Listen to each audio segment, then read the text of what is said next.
Kids and cadets, welcome back to Tommy Time. Thanks for coming out.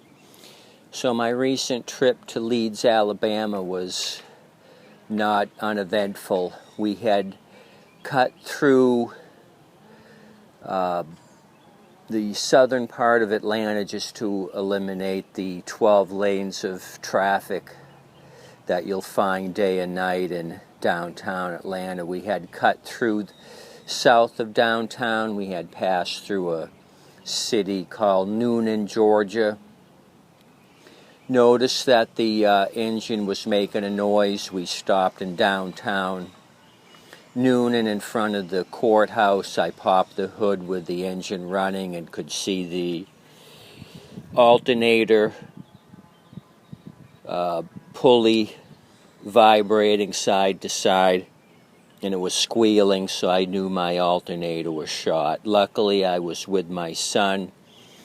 He's younger than I and knows how to run these new technology gadgets. He was able to find a 5-star garage. It happens to be a chain in Georgia that does oil changes and light repairs. It was within a half a mile from downtown, so I called and they were able to get us in. It was Thursday at 3 o'clock, and I thought chances of them finding an alternator and getting that job done in a few hours were slim to nil, but fortunately within a couple hours we were back on the road. They had found an alternator at Auotzone, put it in, but the issue with the alternator that was installed was the battery light was still illuminated, and I talked to a master technician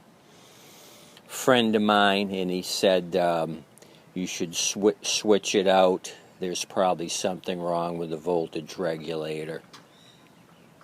The technician at the shop did show me it was producing 14 and a half or better volts.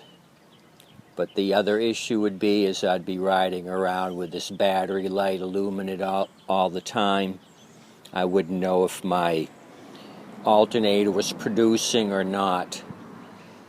So this is a one belt, serpentine belt. It runs through everything, the AC compressor, the alternator, and the water pump. So once that serpentine belt goes, it's going to start producing power, and if my light's always illuminated on the dash, I wouldn't know if it was producing or not. So I went ahead and just exchanged it today. I pretended I was the repair shop in Newnan, went in, and they gave me another alternator.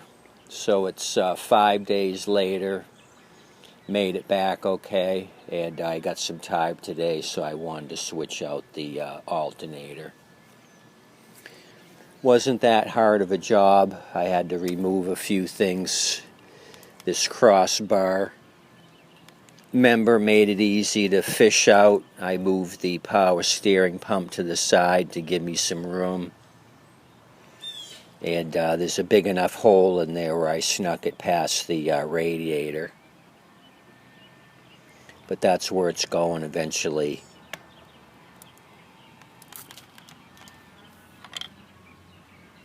Right down in there.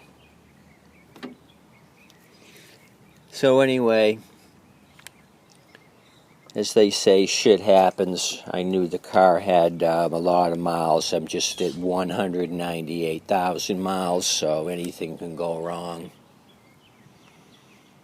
I'm the type of guy that fixes everything. This is the first time, I think, in a long time, other than four-wheel alignments on vehicles, that I've let somebody else do the job. So I had to bite the bullet, pay a lot of money, but we got back on the road in 2 hours. So there's not much you can do when you're not at home I didn't have a complete full set of tools. I had a 1/4-inch drive small set with me, and that wouldn't have got the job done.